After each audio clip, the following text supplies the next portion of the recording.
talking about measuring student success, not only do our students have different definitions of success, but the different areas across campus have different definitions of student success.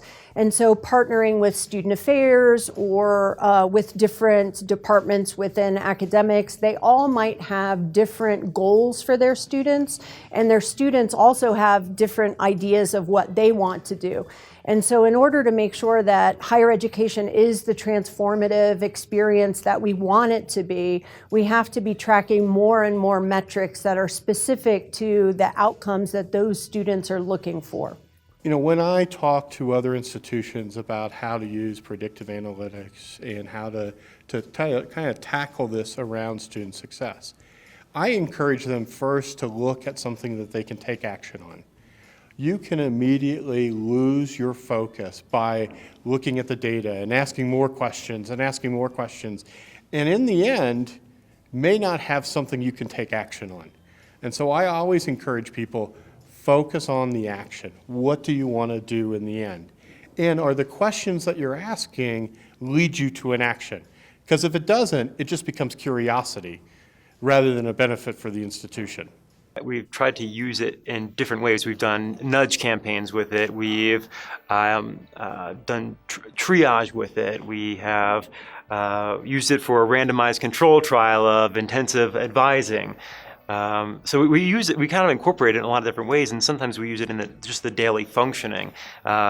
Checking where we are in terms of how our students are doing, changing the actual discussion about what it means for a student to be successful in a given course. I think the use of technology and analytics at colleges and universities is in its infancy, but they're just very exciting developments.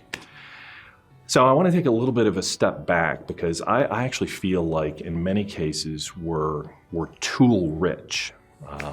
And we haven't really figured out what to do with a lot of these tools, how to combine them into an ecosystem for coordinated actions. But I also think that in a lot of cases, you have to think about the incentives that you're providing people to use the information that comes from the analytical tools. So, implementing and in many cases conducting analytics on students and on student data, it's a technical challenge to be sure, okay, but it's one that's solvable. I mean, we know how to do this. We've got a lot of brain power at universities, and a lot of people at universities have very good technical knowledge and intuitive knowledge about econometrics and statistical modeling and predictive modeling. So that's not the major challenge. The challenge that I talk with my provost and my president about is, once we find this information out, what are we prepared to do with it? Right? And what incentives are we providing people to actually take action based on the analytics? I think we're all familiar with the Gartner maturity curve for analytics. And that's not only a great visual for helping you understand where your institution is and where your end users are, but I also look at that as a framework for how do we move our institutions forward, because we have a lot of people in higher education, particularly some of the ed tech vendors, that are saying they can come in and they can jump you from only looking at descriptive statistics on your students all the way to using predictive or prescriptive analytics in a matter of weeks or months. And we know that's just not true, because if you are overwhelming your end users with metrics and information that they don't know how to use, one, they'll shut down, and that's the best case scenario. They just won't use it. Or two, the worst case scenario is that they'll misuse that. And unfortunately, some of the language we use around predictive analytics, the very nature of predictive, makes people think that it's easy to go from, oh, this student is predicted at risk, to this student is predicted to fail.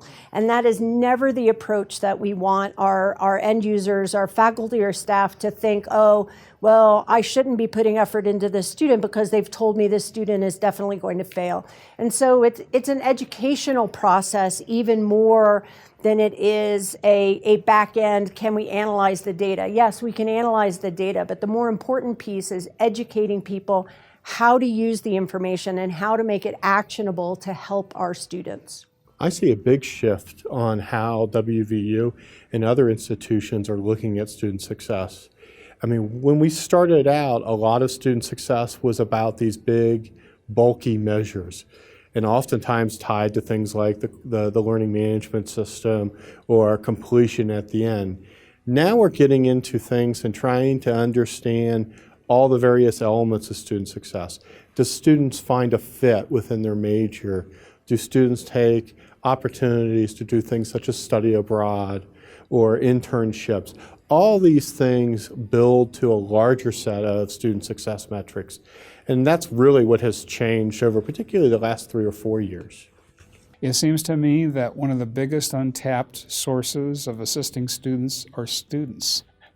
You know, students have to be involved in this too. They have to own their own success. And so we see student-facing platforms and, on their phones and other attempts to integrate them into the process. And so it is including them as a part of the plan so that we can provide guidance as they proceed in this technology-rich environment.